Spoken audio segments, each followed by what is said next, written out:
So ಈ ವಿಚಾರದಲ್ಲಿ ಚರ್ಚೆಯನ್ನ ಮಾಡೋಣ. ಈಗ ನನ್ನ ಜೊತೆಗೆ ಕಾಂಗ್ರೆಸ್ನಿಂದ ಶಿವಲಿಂಗೇಗೌಡರು, ಅರಸೀಕೆರೆ ಶಾಸಕರು ದೂರದಿಂದ ಜಾಯ್ನ್ ಆಗ್ತಾ ಇದ್ದಾರೆ ದೆಹಲಿಯಿಂದ. ನಮಸ್ತೆ ಶಿವಲಿಂಗೇಗೌಡ್ರೆ, ಕಾರ್ಯಕ್ರಮಕ್ಕೆ ನಿಮಗೆ ಸ್ವಾಗತ.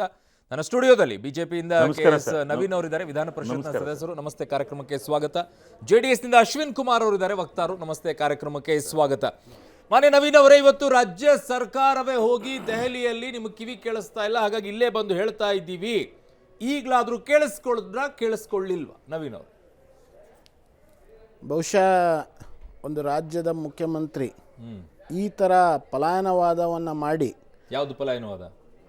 ಸುಳ್ಳು ಸಂಖ್ಯೆಗಳನ್ನು, ಸುಳ್ಳು ಅಂಕೆ ಸಂಖ್ಯೆಗಳನ್ನು ಸಿದ್ದರಾಮಯ್ಯನವರು ರಾಜ್ಯದ ಜನರ ಮುಂದೆ ಇಟ್ಟು ನಮಗೆ ಇಷ್ಟು ಹಣ ಬರಬೇಕು ಅನ್ನೋವಂಥದ್ದನ್ನು ದೆಹಲಿಯಲ್ಲಿ ಹೋಗಿ ಪ್ರತಿಭಟನೆ ಮೂಲಕ ಅಲ್ಲಿ ಆ ರೀತಿ ಹೇಳಿಕೆಯನ್ನು ಕೊಡ್ತಾ ಇರೋದು ಬಹುತೇಕ ಭಾರತದ ಇತಿಹಾಸದ ಮಾಡ್ತೀರಾ?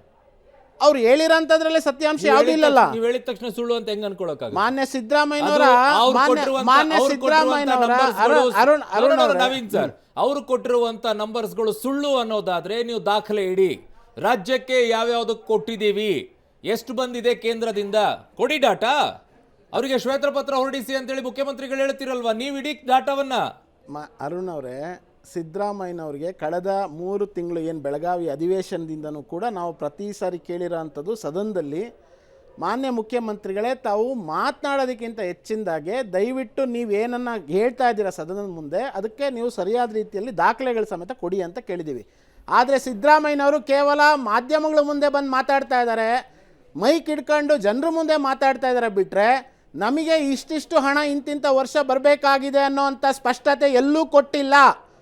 ಇನ್ನೊಂದು ಗೊತ್ತಿರಲಿ, ಅವ್ರು ಏನು 14 ಮತ್ತು 15 ಹಣಕಾಸು ಮಧ್ಯೆ ಇರೋವಂಥ ವ್ಯತ್ಯಾಸವನ್ನು ನಮಗಾಗಿರುವಂಥ ಲುಕ್ಸಾನ ಅಂತ ತೋರಿಸ್ಕೊಳ್ಳೋಕೆ ಪ್ರಯತ್ನ ಪಡ್ತಾ ಇದ್ದಾರೆ. ಕಳೆದ 15ನೇ ಹಣಕಾಸು ಆಯೋಗ ರಚನೆ ಆಗಿ ಅದು ಕಾರ್ಯಗತ ಆಗೋದಕ್ಕೆ ಸಂದರ್ಭದಲ್ಲಿ ಇವರೇ ಮುಖ್ಯಮಂತ್ರಿ ಆಗಿದ್ದರು, ಕರ್ನಾಟಕದ ಮುಖ್ಯಮಂತ್ರಿ.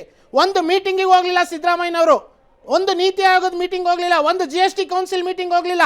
ಒಂದು ಕಡೆ ಕರ್ನಾಟಕ ಇದು ಬರಬೇಕಾಗಿದೆ, ಕರ್ನಾಟಕದ ಹಕ್ಕಿದೆ, ಕರ್ನಾಟಕ ಈ ಥರ ಕೇಳ್ತಾ ಇದೆ ಕರ್ನಾಟಕ ಜನತೆ ಅನ್ನೋಂಥದ್ದು ಒಬ್ಬ ಮುಖ್ಯಮಂತ್ರಿಯಾಗಿ ಇವರೆಲ್ಲೂ ಕೊಡಲಿಲ್ಲ. ಇವರು ಇವತ್ತು 3 ವರ್ಷಗಳ ನಂತರ ಈಗ ಕೇಳ್ತಾರೆ ನೀವು 15 ಹಣಕಾಸು ಮಾಡಿದಾಗ ಯಾಕೆ ಈ ತರ ಕಾನೂನು ಮಾಡಿದ್ದೀರಾ ಅಂತ ಹೇಳ್ಬಿಟ್ಟು. ಅವತ್ತೇನಾಗಿತ್ತು ಇವ್ರ ಬಾಯಿಗೆ? ಶಿವಲಿಂಗೇಗೌಡ್ರೆ, ಅವತ್ತೇನಾಗಿತ್ತು? ಶಿವಲಿಂಗೇಗೌಡ್ರೆ, ಅವತ್ತೇನಾಗಿತ್ತು? ಮುಖ್ಯಮಂತ್ರಿಗಳು 2017ರಲ್ಲಿ 15ನೇ ಹಣಕಾಸು ಆಗ್ಬೇಕಾದಂತ ಸಂದರ್ಭದಲ್ಲಿ ಅವರೇ ಮುಖ್ಯಮಂತ್ರಿ ಆಗಿದ್ರು. ಅವತ್ತು ಯಾಕೆ ಧ್ವನಿ ಎತ್ತಲಿಲ್ಲ? ಅವತ್ತು ಅದು ಹಣಕಾಸು ಆಯೋಗವನ್ನು ರಚನೆ ಮಾಡ್ತಕ್ಕಂಥ ಸಂಪೂರ್ಣ ಅಧಿಕಾರ ಕೇಂದ್ರ ಸರ್ಕಾರಕ್ಕಿದೆ. ಕೇಂದ್ರ ಸರ್ಕಾರ ಹಣಕಾಸು ಆಯೋಗವನ್ನು ರಚನೆ ಮಾಡಬೇಡಿ ಅಂತ ಹೇಳುವಂಥ ಅಧಿಕಾರ ಒಬ್ಬ ಮುಖ್ಯಮಂತ್ರಿಗಳಿಗೆ ಇರೋದಿಲ್ಲ. ಅದು ಹಣಕಾಸು ಆಯೋಗವನ್ನ ರಚನೆ ಮಾಡಿದ್ದು ತಪ್ಪು. ಹಣಕಾಸು ಆಯೋಗನ ರಚನೆ ಮಾಡಿದ ಮೇಲೆ ಇವ್ರು ಮಾಡ್ತಾ ಇರ್ತಕ್ಕಂಥ ತಪ್ಪನ್ನು, ಆಗ್ತಾ ಇರ್ತಕ್ಕಂಥ ಅನ್ಯಾಯವನ್ನು ಈಗ ಗೊತ್ತಾಗ್ತಾ ಇದೆ. ಈಗ ಪ್ರತಿಭಟನೆ ಮಾಡ್ತಾ ಇದ್ದೀವಿ. ಮೊದಲು ಇವರು 14ನೇ ಹಣಕಾಸಿನಲ್ಲಿ ಏನು ಅನ್ಯಾಯ ಮಾಡಿದ್ದಾರೆ, 14-15 ಗ್ಯಾಪ್ ಏನು, ಎಷ್ಟು ಆವಾಗ ಬಜೆಟ್ಟಿನ ಪ್ರಮಾಣ ಎಷ್ಟಿತ್ತು, ಇವಾಗ ಎಷ್ಟು ಬಜೆಟ್ಟಿನ ಪ್ರಮಾಣ ಇದೆ, ಇವರು ಎಷ್ಟೆಷ್ಟು ಅನುದಾನವನ್ನು ಕೊಡ್ತಾ ಇದ್ರು 14 ಫೈನಾನ್ಸಲ್ಲಿ, ಈ 15 ಫೈನಾನ್ಸ್ ಬಂದ ಮೇಲೆ ಅದರ ತಾರತಮ್ಯನ ಎಷ್ಟು ಮಾಡಿದ್ದಾರೆ. ಈಗ ಒಂದು ರಾಜ್ಯದ ಬಜೆಟ್ಟು ಗಾತ್ರ ಹೆಚ್ಚುತ್ತಾ ಹೋದಂತೆ ಇವರು ಕೊಡ್ತಕ್ಕಂಥ ಹಣಕಾಸಿನ ಪ್ರಮಾಣನೂ ಸಹಿತ ಹೆಚ್ಚುತ್ತಾ ಹೋಗ್ಬೇಕಲ್ವಾ. ಇವರು 14ನೇ ಹಣಕಾಸಲ್ಲಿ ಜಾಸ್ತಿ ಕೊಟ್ಟು 15ನೇ ಹಣಕಾಸಲ್ಲಿ ಅದರ ಮೊತ್ತವನ್ನು ಕಡಿಮೆ ಮಾಡಿದರೆ ಇವರು ತಾರತಮ್ಯ ಮಾಡಿದಂಗೆ ಅಲ್ವಾ. ಅದನ್ನು ಬಿಟ್ಬಿಟ್ಟು 14 ಅಲ್ಲೇನು 11 ಹಣಕಾಸು ಆಯೋಗದಲ್ಲಿ ಹೋಗಿ ಕೂತ್ಕೊಂಡು ಮುಖ್ಯಮಂತ್ರಿಗಳು ಏನು ಕೆಲಸ ಮಾಡ್ತಾರೆ, ಅದೊಂದು ಅಟಾನಮಸ್ ಬಾಡಿ, ಯಾರು ಅದನ್ನ ಇಂಟರ್ಫಿಯರೆನ್ಸ್ ಆಗಂಗಿಲ್ಲ. ಅಲ್ಲಿ ಅವ್ರದೇ ಆದಂತ ತೀರ್ಮಾನ ಆಗುತ್ತೆ. ಅವರ ರೆಕಮೆಂಡೇಶನ್ ಮೇಲೆ ಇದು ಕರ್ನಾಟಕ ರಾಜ್ಯಕ್ಕೆ ಅನ್ಯಾಯ ಆಗಿದೆ. 5,495 ಕೋಟಿ ಹಣ ಕೊಡಿ ಅಂತೇಳಿ ರೆಕಮೆಂಡೇಶನ್ ಮಾಡ್ತಲ್ಲ ಆಯೋಗ. ಇವ್ರು ಕೊಟ್ರ ಸ್ವಾಮಿ?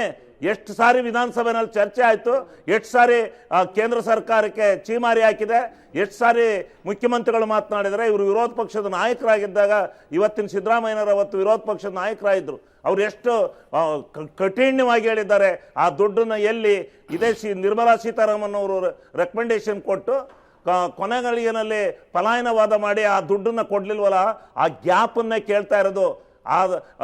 ಮುಖ್ಯಮಂತ್ರಿಗಳು 15ನೇ ಹಣಕಾಸು ಆಯೋಗದಲ್ಲಿ ಹೋಗಿ ಕೂತ್ಕೊಂಡು ಕೆಲಸ ಮಾಡೋಕ್ಕಾಗಲ್ಲ. ಅದೊಂದು ಅಟಾನಮಸ್ ಬಾಡಿ, ಯಾರಿಗೂ ಇದೆಲ್ಲ. ಆದರೆ ಕೇಂದ್ರದ ಹಣಕಾಸಿನ ಮಂತ್ರಿ ಮಾತ್ರ ಕಾರ್ಯನಿರ್ವಹಣೆಯಲ್ಲಿ ಆದಂಥ ತಪ್ಪನ್ನು ಸರಿಪಡಿಸ್ತಕ್ಕಂಥ ಅಧಿಕಾರವನ್ನು ಹೊಂದಿರ್ತಾರೆ. ಅದನ್ನು ತಿಳ್ಕೊಂಡು ಕೆಲಸ ಮಾಡಬೇಕು. ಅದನ್ನು ಬಿಟ್ಟು ಸಿದ್ದರಾಮಯ್ಯನವರು ಸುಳ್ಳು ಲೆಕ್ಕ ಕೊಡ್ತಾರೆ. ಸಿದ್ದರಾಮಯ್ಯನವರು ಸುಳ್ಳು ಲೆಕ್ಕ ಕೊಟ್ಟಿದ್ರೆ ಶ್ವೇತಪತ್ರ ಹೊಡಿಸಿ, ಲೆಕ್ಕ ಇಡಿ, ಇಲ್ಲ ಡಿಬೇಟ್ ಇಡಿ, ಚರ್ಚೆ ಮಾಡೋಣ. ಇದರಲ್ಲಿ ಏನಾದರೂ ಸಿದ್ದರಾಮಯ್ಯನವರು ಇವತ್ತೇನು ದೆಹಲಿಯಲ್ಲಿ ಕೇಂದ್ರ ಚರ್ಚೆನೆ ಮಾಡ್ತಾ ಇರೋದು ಇವಾಗ ಕೇಂದ್ರ ಸರ್ಕಾರಕ್ಕೆ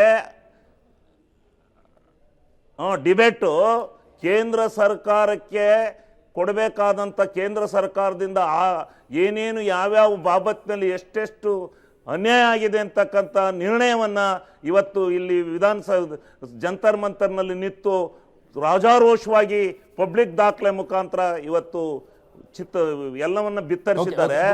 ಅದರಲ್ಲಿ ಯಾವುದಾದ್ರೂ ತಪ್ಪಿದ್ರೆ ಇವರು ಇಂಥ ಒಂದು ವ್ಯವಸ್ಥೆ ಒಳಗಡೆ ತಪ್ಪು ಮಾಡಿದ್ದಾರೆ, ಇವರು ಸುಳ್ಳು ಹೇಳ್ತಾ ಇದ್ದಾರೆ ಅಂತ ಹೇಳ್ಬೋದಲ್ಲ. ಸುಮ್ಮನೆ ಸಾರಾಸಟ್ಟಾಗಿ ಮುಖ್ಯಮಂತ್ರಿಗಳನ್ನ ಮುಖ್ಯಮಂತ್ರಿಗಳನ್ನ ಸುಳ್ಳು ಹೇಳ್ತಾರೆ ಅಂತೇಳಿ ಹೇಳ್ಕೊಂಡ್ ತಿರ್ಗೋದು ಯಾತಕ್ಕೆ ಬೇಕು ಇವ್ರಿಗೆ? ಇಂಥದ್ರಲ್ಲಿ ಹೌದು 14 ಫೈನಾನ್ಸು 15 ಫೈನಾನ್ಸ್ ಮಧ್ಯದಲ್ಲಿ ಆಗಿರ್ತಕ್ಕಂಥ ವ್ಯತ್ಯಾಸನ ನೀವು ಮಾಧ್ಯಮದವರಾಗಿ ತೀರ್ಮಾನ ಮಾಡಿ ಬಜೆಟ್ಟಿನ ಗಾತ್ರ ಬೆಳೆದಂತೆ ಇವ್ರು ಕೊಡ್ತಕ್ಕಂಥ ಅನುದಾನದ ಗಾತ್ರನೂ ಜಾಸ್ತಿ ಆಗ್ಬೇಕಲ್ವಾ? ಮತ್ತೆ ಕಡಿಮೆ ಮಾಡದ? 39,000 ಕೋಟಿ ಕೊಟ್ಬಿಟ್ಟು ಮತ್ತೆ ಕಡಿಮೆ ಮಾಡದ? ಶಿವಲಿಂಗೇಗೌಡ್ರೆ, ಇವತ್ತು ಮೋದಿ ಅವರು ಕೂಡ ವರ್ಷ ಇವತ್ತು ನಾನು ಹೇಳ್ತಾ ಇದ್ದೀನಿ, ಇವತ್ತು ಮೋದಿ ಅವರು ಕೂಡ ಮಾತನಾಡಿದ್ರು ರಾಜ್ಯಸಭೆಯಲ್ಲಿ, ಹೇಳಿ ಸರ್, ನಮ್ಮದು ಅಂತ ದೇಶ ಎಲ್ಲ ವಿಭಜಿಸೋಕ್ ಹೋಗ್ಬೇಡಿ. ಒಂದು ರಾಜ್ಯಕ್ಕೆ ಧಕ್ಕೆ ಆದ್ರೆ ಇಡೀ ದೇಶಕ್ಕೆ ಧಕ್ಕೆ ಆದಂಗೆ. ಅದು ಒಂದು ರಾಜ್ಯಕ್ಕೆ ಹಿನ್ನಡೆ ಆದ್ರೂ ಕೂಡ ಇಡೀ ದೇಶಕ್ಕೆ ಹಿನ್ನಡೆ ಆದಂತೆ. ದೇಶ ಒಡೆಯ ಮಾತಾಡಬೇಡಿ ಅಂತ ಹೇಳಿದ್ರು ಇವತ್ತು. ಇದು ಪ್ರಜಾಪ್ರಭುತ್ವ ವ್ಯವಸ್ಥೆ ಅಲ್ಲ. ಇದು ಹಿಂದೆ ರಾಜ ಮಹಾರಾಜರುಗಳ ಕಾಲ ಇತ್ತು. ಸೀಮಂತ ರಾಜ ಅಂತ ಇದ್ದ. ಆ ಸೀಮಂತ ರಾಜ ಎಲ್ಲನೂ ತಗೊಂಡೋಗಿ ಕಪ್ಪು ಕಾಣಿಕೆ ಕೊಡಬೇಕಾಯ್ತು ಸಾಮಂತ ರಾಜ್ಗೆ. ಆ ಶ್ರೀಮಂತ ರಾಜ ಅಂತ ಇದ್ನಲ್ಲ, ಅವನಿಗೆ ಕಪ್ಪು ಕಾಣಿಕೆ ಕೊಡಬೇಕಾಯ್ತು. ಹಂಗೆ ರಾಜ್ಯ ಸರ್ಕಾರದ ಎಲ್ಲ ಹಣವನ್ನ, ಕೇಂದ್ರದ ಬಾಬತ್ ತೆರಿಗೆ ಹಣವನ್ನ ಇವ್ರ ಕೈ ಕೊಟ್ಟು ಇವ್ರ ಹತ್ರ ಇವತ್ತು ಭಿಕ್ಷೆ ಬೇಡಬೇಕಾದ ಪರಿಸ್ಥಿತಿ ಬಂದಿದೆ. ಒಕ್ಕೂಟ ವ್ಯವಸ್ಥೆನ ಇದು? ಒಕ್ಕೂಟ ವ್ಯವಸ್ಥೆ ಅಂದ್ರೆ ಏನು? ಕೇಂದ್ರ ರಾಜ್ಯಗಳ ಮಧ್ಯೆ ಇರ್ತಕ್ಕಂಥ ಕಾನೂನಿನ ಪರಿಪಾಠ ಏನು ಗೊತ್ತಿಲ್ವಾ ಇವ್ರಿಗೆ? ಕೇಂದ್ರ ರಾಜ್ಯಗಳ ಮಧ್ಯದಲ್ಲಿ ಇರ್ತಕ್ಕಂಥ ಪರಿಪಾಠದಲ್ಲಿ ಇವ್ರು ನಡ್ಕೊಳ್ತಾ ಇರ್ತಕ್ಕಂಥ ರೀತಿನ ಇದು? ನಡ್ಕೊತಾ ಇರ್ತಕ್ಕಂಥ ರೀತಿನ ಹೇಳಿ ಮಾಡಿದ್ರೆ ಮಾಡಿಲ್ಲ.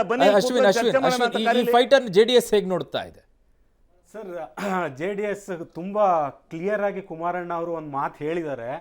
ಇದು ಮುಂದಿನ ತಿಂಗಳಿಂದ ಎಲ್ಲೋ ಗ್ಯಾರಂಟಿ ಯೋಜನೆಗಳು ಎಲ್ಲೋ ಒಂದು ಕಡೆ ಕುಂಠಿತವಾಗಂತ ಚಾನ್ಸಸ್ಗಳು ಕಾಣ್ತಾ ಇದೆ. ಹಣ ಇಲ್ಲ ಸರ್ಕಾರದ ಸೂಚನೆ ಅಂತ ಖಜಾನೆನಲ್ಲಿ ಹಣ ಇಲ್ಲ. ಇಷ್ಟು ದಿನ ಫಿಲ್ ಮಾಡ್ಕೊಂಡು ಬರ್ತಾ ಇದ್ರು ಒಂದು ಗಾಜಿನ ಒಂದು ಲೋಟಕ್ಕೆ ಎಷ್ಟು ಅಂತ ಅದು ಹಿಡಿಯುತ್ತೆ ಸರ್, ಹೊರಗಡೆ ಚೆಲ್ಲಬೇಕಲ್ಲ.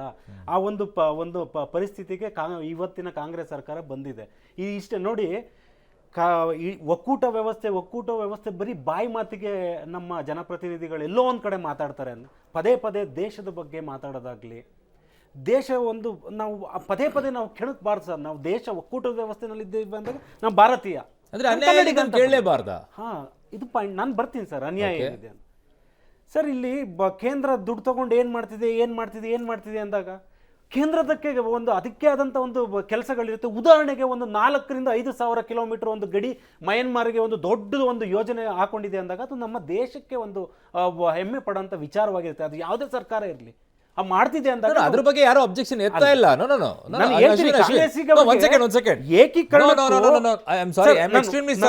ಅಶ್ವಿನ್, ಬಿಹಾರ ಉತ್ತರ ಪ್ರದೇಶಕ್ಕೆ ಒಂದೇ ಸೆಕೆಂಡ್ ಶಿವಲಿಂಗೇಗೌಡ್ರೆ, ಬಿಹಾರ ಉತ್ತರ ಪ್ರದೇಶಕ್ಕೆ ಕೊಡ್ತಾ ಇರೋದಕ್ಕೆ ಯಾರ್ದು ಅಬ್ಜೆಕ್ಷನ್ ಇಲ್ಲ.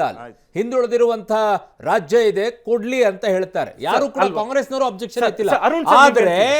ಆದ್ರೆ ರೆವಿನ್ಯೂ ಅನ್ನ ಜನರೇಟ್ ಮಾಡುವಂತ ಕರ್ನಾಟಕಕ್ಕೆ ನೀವು ಇಸ್ಕೊಳ್ಳೋದು ಜಾಸ್ತಿ, ಕೊಡೋದು ಮಾತ್ರ ಕಡಿಮೆ. ಆದ್ರೆ ಗುಜರಾತಕ್ಕೆ ಯಾಕೆ ಜಾಸ್ತಿ ಕೊಡ್ತೀರಾ ಅಂತ ಹೇಳ್ತಿರೋದು. ಅವ್ರು ನಮ್ಗೆ ಕೊಡಬಾರ್ದು ಅಂತ ಎಲ್ಲೂ ಇಲ್ಲ ಸರ್, ಕೊಡ್ಲೇಬೇಕು ಅಂತಾನೆ ಎಲ್ರೂ ಕನ್ನಡಿಗರ ಆಸೆ ಇದೆ. ಇದು ಮೋಸ ಅಲ್ವಾ? ಇಲ್ಲ ಹೇಳ್ತೀವಿ. ಈಗ ನಿಮಿಷ ಹಾಗಿದ್ದಾಗ ಸಿದ್ದರಾಮಯ್ಯನವರು ಇವತ್ತು ಹೇಳಿದ್ರು 24 ಲಕ್ಷ ಬಜೆಟ್ ಇದ್ದಂತ ಸಂದರ್ಭದಲ್ಲೂ ನಮಗೆ ಬರ್ತಾ ಇದ್ದಿದ್ದು 50,000 ಕೋಟಿ. ಈಗ 45 ಲಕ್ಷ ಕೋಟಿ ಬಜೆಟ್ ಆದಂತ ಸಂದರ್ಭದಲ್ಲಿ ನಮ್ಗೆ ಕೊಡ್ತಾ ಇರೋದು 52,000 ಕೋಟಿ. ಇದು ಯಾವ ನ್ಯಾಯ ಸರ್? ಮಾನ್ಯ ರೆವಿನ್ಯೂ ಮಾತ್ರ ಜಾಸ್ತಿ ಬೇಕು, ಕೊಡೋದು ಮಾತ್ರ ಅಷ್ಟೇನಾ? ಸರ್ ಹೇಳ್ತೀನಿ, ಮಾನ್ಯ ಸಿದ್ದರಾಮಣ್ಣವ್ರಿಗೂ ಇಂಥ ಒಂದು ಕ್ಲಿಯರ್ ಅಂಕಿಅಂಶಗಳನ್ನ ಹೇಳೋ ಜೊತೆಗೆ ಒಂದು ಶ್ವೇತಪತ್ರ ಹೊರಡಿಸ್ತೀನಿ ಅಂತ ಹೇಳಿದ್ದಾರೆ ಬಜೆಟ್ ಆದ್ಮೇಲೆ. ಯಾವಾಗ ಸರ್ ಇದು ಯಾವಾಗ್ಲಿಂದ ಕೇಳ್ತಿದೀವಿ ಸರ್? ಈಗ ಗ್ಯಾರಂಟಿ ಯೋಜನೆಗಳಿಗೆ ಇಷ್ಟು ಖರ್ಚಾಯ್ತು, ಅದು ಆದಾಯ ಎಲ್ಲಿಂದ ಆದಾಯದ ಮೂಲ ಎಲ್ಲಿ ಬರ್ತಿದೆ, ಯಾವ ಒಂದು ವಿಭಾಗದಿಂದ ನಾನು ಹಣನ ತೆಗೆದು ಈ ಗ್ಯಾರಂಟಿ ಯೋಜನೆಗಳು ಕೊಡ್ತಿದ್ದೀನಿ, ಸರ್ಕಾರದ ಯೋಜನೆಗಳೇನು ಕಳೆದ 6 ತಿಂಗಳಿಂದ, ಕೇಂದ್ರ ಸರ್ಕಾರ ನಮಗೆ ಎಷ್ಟು ಕೊಟ್ಟಿದೆ, ಕೇಂದ್ರ ಸರ್ಕಾರನೂ ಹೇಳಿದೆ. ನಗರಾಭಿವೃದ್ಧಿಗೆ ಕೊಟ್ಟಂಥದ್ದು, ಗ್ರಾಮೀಣಾಭಿವೃದ್ಧಿಗೆ ಕೊಟ್ಟಂಥ ಹಣನೇ ನೀವು ಉಪಯೋಗಿಸ್ಕೊಂಡಿಲ್ಲ ಅಂತ ಅಂದಾಗ ಈ ಶ್ವೇತ ಪತ್ರ ಹೊರಡಿಸಿ. ಇಲ್ಲ ನೀವು ನಾವು ಕೊಟ್ಟಿರೋ ಹಣ ಉಪಯೋಗಿಸಿಲ್ಲ ಅಂತ ಅರ್ಥ ಅಲ್ವಾ ಸರ್ ಇದು? ಈಗ ಮಾನ್ಯ ಸಿದ್ದರಾಮಣ್ಣವರು ಒಂದು ಬಾಂಧವ್ಯದ ನಡಿಗೆ ಇರಬೇಕು ಅಂತ ಇವತ್ತು ಹೇಳ್ತಿದ್ದಾರೆ. ಎಷ್ಟೋ ಬಾರಿ ಕೇಂದ್ರದ ನಾಯಕರು, ಕೇಂದ್ರ ಮಾನ್ಯ ಪ್ರಧಾನಮಂತ್ರಿಯವರ ಕರೆಗೆ ಇವರು ಹೋಗೋದೇ ಇಲ್ಲ. ನವೀನ್ ಸರ್, ನೀವು ನಿಮ್ಮ ಹೈಕಮಾಂಡ್ನ ಮೆಚ್ಚಿಸೋಕ್ಕೋಸ್ಕರನೋ ಅಥವಾ ನಾವು ಬಿಜೆಪಿ ಪಕ್ಷದಿಂದ ಡಿಫೆಂಡ್ ಮಾಡ್ಕೊಳ್ಳೇಬೇಕು ಅಂತ ನೀವು ಮಾಡೋದು ಮಾಡಿ, ಆದರೆ ರಾಜ್ಯಕ್ಕೂ ಅನ್ಯಾಯ ಆಗ್ತಾ ಇದೆ ಅಂತಂದಾಗ ಸ್ವಲ್ಪ ಕಣ್ತಿರೋದು ನೋಡಿ ಸರ್. ಬಜೆಟ್ ಗಾತ್ರ ಜಾಸ್ತಿ ಆಗುತ್ತೆ, ರಾಜ್ಯದಿಂದ ರೆವಿನ್ಯೂ ಹೋಗುವಂಥದ್ದು ಜಾಸ್ತಿ ಆಗುತ್ತೆ, ಆದರೆ ನಮಗೆ ಬರುವಂಥದ್ದು ಪರ್ಸೆಂಟೇಜ್ ಮಾತ್ರ ಅಷ್ಟೇನಾ, ಇನ್ನೂ ಕಡಿಮೆನೂ ಆಗಿ ಹೋಗಿದೆ. ಹಾಗೆ ನೋಡಿದ್ರೆ 4.71 ಇಂದ 3.64 ಬಂದಿದೆ. ಇದ್ಯಾವುದು ಅನ್ಯಾಯ ಅಲ್ವಾ ಇದು? ಅರುಣ್ ಅವರೇ, ಒಂದು ಶಿವಲಿಂಗೇಗೌಡರು ಹೇಳಿರೋದಕ್ಕೆ ನಾನು ಸ್ಪಷ್ಟನೆ ಕೊಟ್ಬಿಡ್ತೀನಿ. 14th ಫೈನಾನ್ಸು ಮತ್ತು 15th ಫೈನಾನ್ಸ್ನ ಅವ್ರು ಹೇಳಿದ್ರು 14th ಫೈನಾನ್ಸಲ್ಲಿ ಈ ಥರ ಆಗ್ತಾ ಇತ್ತು ಅಂತ. 14th ಫೈನಾನ್ಸ್ನಲ್ಲಿ ಇವರು ಏನೋ ಜನಸಂಖ್ಯೆಯನ್ನು ಆಧಾರವಾಗಿ ಇಟ್ಕೊಂಡಿದ್ರು, 1971ನೇ ಇಸ್ವಿ ಜನಸಂಖ್ಯೆ. ಹೌದು. 15th ಫೈನಾನ್ಸಲ್ಲಿ 2011ರ ಜನಸಂಖ್ಯೆನ ಗಣನೆಗೆ ಇಟ್ಕೊಂಡು, ಅದಾದ ನಂತರ ಇವ್ರು ಹೇಳಿದ್ರಲ್ಲ ಯಾರು ಮುಖ್ಯಮಂತ್ರಿಗಳೆಲ್ಲ ಹೋಗ್ತಾರೆ ಅದರಲ್ಲಿ ಕೆಲಸ ಮಾಡೋಕ್ಕೆ, ಮುಖ್ಯಮಂತ್ರಿಗಳೆಲ್ಲೂ ಹೋಗಬೇಕಾಗಿರಲಿಲ್ಲ, ಅವರೇ ಬಂದಿದ್ರು ಇಲ್ಲಿ ಚರ್ಚೆ ಮಾಡೋದಕ್ಕೆ, ರಾಜ್ಯದ ಸ್ಥಿತಿಗತಿಗಳ ಬಗ್ಗೆ, ರಾಜ್ಯದ ಡಿವಲ್ಯೂಷನ್ ಆಫ್ ಫಂಡ್ಸ್ ಬಗ್ಗೆ ಚರ್ಚೆ ಮಾಡಿ ವರದಿ ತಗೊಂಡು ಹೋಗೋದಕ್ಕೆ ಬಂದಿದ್ದರು. ಆ ಸಭೆಗೆ ಸಿದ್ದರಾಮಯ್ಯನವರು ಮುಖ್ಯಮಂತ್ರಿಗಳಾಗಿ ಹೋಗಲಿಲ್ಲ. ಅದು ಬಿಡಿ, ನೀವು ಹೇಳಿದ ಪ್ರಶ್ನೆ ನಾನು ಉತ್ತರವನ್ನು ಕೊಡ್ತೇನೆ. ರಾಜ್ಯದ ಪಾಲ್ನಲ್ಲಿ ತೆರಿಗೆಯನ್ನು ಕಳಿಸ್ತಾ ಇರೋಂಥದ್ರಲ್ಲಿ 2 ಪಾಲಿದೆ ಅಂತ ತಮಗೂ ಗೊತ್ತಿದೆ, ಎಲ್ಲ ಸಾಮಾನ್ಯ ಜನರಿಗೂ ಗೊತ್ತಿದೆ. ನೀವು ಬಿಲ್ ನೋಡಿದ್ರೆ, ಯಾವುದೇ ಬಿಲ್ ನೋಡೋದು GSTಯಲ್ಲಿ CGST ಅಂತ ಬರುತ್ತೆ, ಸೆಂಟ್ರಲ್ GST ಅಂತ, SGST ಅಂತ. ಆ 50% ಹಣ ರಾಜ್ಯ ಸರ್ಕಾರದ ಕಡೆನೇ ಇರುತ್ತೆ. ಇನ್ನೊಂದು IGST ಅಂತೇಳಿ 2 ರಾಜ್ಯಗಳ ಮಧ್ಯೆ ನಡೆಯುವಂಥ ವ್ಯವಹಾರಕ್ಕೂ ಕೂಡ ಒಂದು ತೆರಿಗೆ ಇರುತ್ತೆ. ಅದ್ರ ಅವ್ರ ಪಾಲು ಎಷ್ಟು SGST 100% ನಮಗೆ ಸಿಗುತ್ತೆ, CGST ಅಲ್ಲಿ 41% ನಮಗೆ ಸಿಗುತ್ತೆ, IGST ಅಲ್ಲಿ 50% ನಮಗೆ ಸಿಗುತ್ತೆ. ಈಗ ಆಗಿದ್ದಾಗ ನಮಗೆ ಇಷ್ಟು ಕೊಟ್ಟಿರೋ ಅಂತ ಹಣ ನಮಗೆ ವಾಪಸ್ಸೇ ಬಂದಿಲ್ಲ ಅನ್ನೋಂಥದಕ್ಕೆ ನಿಮಗೆ ನಾನು 1-2 ಅಂಕಿಅಂಶಗಳನ್ನು ನನ್ನ ಪ್ರಶ್ನೆ ಮಾಹಿತಿ ತಪ್ಪು ಹೋಗ್ಬಾರ್ದು. ಯಾಕೆ ಕಡಿಮೆ ಬಂದಿದೆ ಅಂತ ನಾನು ಸಿಂಪಲ್ ಪ್ರಶ್ನೆ ಕೇಳ್ತಾ ಇದ್ದೀನಿ. 24 ಲಕ್ಷ ಬಜೆಟ್ ಇದ್ದಂತಹ ಸಂದರ್ಭದಲ್ಲಿ ನಮಗಿದ್ದಂತಹ 50,000 ಕೋಟಿಯನ್ನು ಕೊಡ್ತಾ ಇದ್ದೀವಿ ಸರ್. 45 ಲಕ್ಷ ಬಜೆಟ್ ಗಾತ್ರ ಇನ್ಕ್ರೀಸ್ ಆದಾಗಲೂ ಕೂಡ ನಮಗೆ ಬರುವಂಥದ್ದು ಎಷ್ಟು ಸರ್? 52,000 ಕೋಟಿ ಸರ್. ಇದು ಅನ್ಯಾಯ. ಅದನ್ನೇ ನಾನು ನಿಮಗೆ ಹೇಳ್ತಾ ಇರೋದು. ದಯವಿಟ್ಟು ನೀವು ಅದನ್ನ ಬರೀ ಬಂದಿರೋ ಅಂತ ಗ್ರಾಂಟ್ ಯಾವ ಥರದಲ್ಲಿ ಬಂದಿದೆ ಅಂತ ನೋಡಿ. ಗ್ರಾಂಟ್ ಇನ್ ಏಡ್ ಅಂತ ಇದೆ, ಅದರಲ್ಲಿ ನಮಗೆ 2,08,000 ಕೋಟಿ ಬಂದಿದೆ. ಇನ್ನೊಂದು ಡೈರೆಕ್ಟ್ ಟ್ಯಾಕ್ಸ್ ಡಿಲ್ಯೂಷನ್, ಅದೇ ಎಲ್ಲಾ ಇಲಾಖೆವಾರು ಎಷ್ಟೆಷ್ಟು ಬಂದಿದೆ ಅನ್ನೋದು. ಈ ಉದಾಹರಣೆಗೆ ನಾನು ಅರುಣ್ ಅವರೇ ತಾನು ಶಿವಲಿಂಗೇಗೌಡರು ಒಂದು ಪ್ರಶ್ನೆ ಕೇಳ್ತೇನೆ. ಕಳೆದ ಸಾರಿ ಚುನಾವಣೆಯಲ್ಲಿ ಸಿದ್ದರಾಮಯ್ಯನವರು 10 kg ಅಕ್ಕಿ ಕೊಡ್ತೇನೆ ಅಂತ ಘೋಷಣೆ ಮಾಡಿದ್ರು. ಇವತ್ತು ಕೊಡ್ತಾರಂತ 5 kg ಅಕ್ಕಿ ಕೇಂದ್ರ ಸರ್ಕಾರ ಬರುತ್ತೆ, 10 ಗ್ರಾಮ್ ಅಕ್ಕಿ ಕೊಟ್ಟಿಲ್ಲ ರಾಜ್ಯ ಸರ್ಕಾರ. ಬೇರೆ ಇಶ್ಯೂ ಅಲ್ಲ, ಅದು ಎಲ್ಲಿಂದ ಬರುತ್ತೆ ಮತ್ತೆ ದುಡ್ಡು? ರಾಜ್ಯದ ದುಡ್ಡು ತಾನೇ. ಈಗ ಬರ್ತಾ ಇದೆಯಾ? ರಾಜ್ಯಕ್ಕೆ ಬರ್ತಾ ಇರೋಂತ ದುಡ್ಡು ಅಕ್ಕಿ ರೂಪದಲ್ಲಿ ಬರ್ತಾ ಇದೆ. 24 ಲಕ್ಷ ನೀವು ಬರೋದೆಲ್ಲ ಬರ್ಲಿ, ಬರ್ಲಿ, ಆದ್ರೆ ನಾವು ಅದನ್ನ ಯಾವಾಗಿಂದ ಶುರು ಆಗಿದೆ ಸರ್ 5 kg ಅಕ್ಕಿ? ಸರ್ 5 kg ಅಕ್ಕಿ ನಮ್ಮ ರಾಜ್ಯದ ಹಿಂದಿನೂ ಬರ್ತಾ ಇತ್ತು, ಇವತ್ತು ಬರ್ತಾ ಇದೆ. ಬಜೆಟ್ ಗಾತ್ರ ಜಾಸ್ತಿ ಆಗಿದೆಯಲ್ಲ ಸರ್? ಬಜೆಟ್ ಗಾತ್ರ 24 ಲಕ್ಷ ಕೋಟಿ ಬಜೆಟ್ ಇದ್ದಾಗಲೂ ಕೂಡ ನಮಗೆ 5 kg ಅಕ್ಕಿ ಬರ್ತಾ ಇತ್ತಲ್ಲ ಸರ್?